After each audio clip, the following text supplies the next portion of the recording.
Greetings, friends. It's me, Wayman, and just got back from a walk with the wifey. She went to visit the neighbors, so I had a chance to do a quick video using my handheld camera because the direct upload to YouTube has gone to heck, and all my videos are freezing, and you guys are probably getting upset with me. But I've been posting some different kinds of videos, and that's alright because it's my channel, and if you want to watch it, you will. If you don't, that's fine too. But this video is going to be about suffering again. And you know me, I can milk a topic dry, but thinking about that little girl with cancer, it still bothers me, friends. And they just posted some new pictures of her today. And I'm having a beer here because you should have a beer when you talk about religion. It goes down much smoother. But if some of the family's watching this, you could turn this off. But it's okay to watch it. It's not going to be anything different from what you've heard me say. But I guess that, like, my problem with it is, as I was saying, they posted more pictures of her. Cute as a bug's ear. She's still smiling like a little angel, you know. And the update was she went to Children's Therapy Hospital. They were harvesting stem cells so they could use them to jumpstart her immune system after she goes through the treatment for cancer. And they went and got her picture taken with the family and her mother and father, because they wanted it before her hair fell out. And they said a couple days later they were combing it, and it was just coming out, friends. And I go in there and I read some of the posts in this prayer group Facebook kind of thing, and they were talking about how our stem cells were healthy and they were harvesting them. They were explaining the process. And I see comments like, "We serve an awesome God," and so that's fine, friends. But I guess what I'm saying is, do believers think that cancer and life's suffering also come from God? Because I'm pretty angry about this stuff. And if I was a believer, I'd be doing something different than Job did.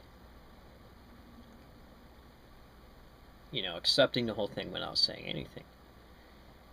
And Job didn't start a prayer chain to relieve his sufferings. You know, he just took it. And even in Judaism, there's prayers and blessings that are said for when terrible things happen. So there's many different ways of dealing with suffering. And definitely, you know, Bar Ehrman wrote about it, one of my favorite biblical scholars, but he didn't say too much about it. It was just an overview of the thoughts of suffering and what that might be according to Christianity and the different denominations and viewpoints. So I guess that, like, if you're a believer, it would seem that both good and bad would come from God. And reconciling the suffering, it's all very strange to me how a person could say they serve an awesome God and he somehow managed, you know, to answer a prayer that made healthy stem cells to help out this little girl, when he was maybe the one who started those tumors growing uncontrollably within her, and was the one who possibly may be responsible for destroying her, like he would destroy us all, both the righteous and the unrighteous. And reading some of these comments, you would think that the righteous don't get any of these, you know, kind of diseases and things, but they do, and they all die just like the rest of us. They all get backaches, and even churches fall during earthquakes. So, you know, I don't know, like, the mindset is kind of like backwards, because it almost is like believers they have to be compliant victims, meaning that the the deity can slap you around, and then when he puts a band-aid on your black eye or dresses your wounds, you think that's an answer to prayer, and you think he's awesome. Um, I don't know, friends. The idea of a compliant victim just doesn't view it. I just have to think that nature beats the crap out of almost everybody, and we're all in the huge soup of life together, and we get to enjoy what we can. I know in Greek mythology, it's the fates, and not even Zeus could control that, the fates. Although he could alter it maybe in some ways. And Apollo tricked the fates with that Mentis, allowed him to live, so his wife was chosen to die. So even their death, when it comes at his appointed time in that play by Euripides, still needs a trade, you know.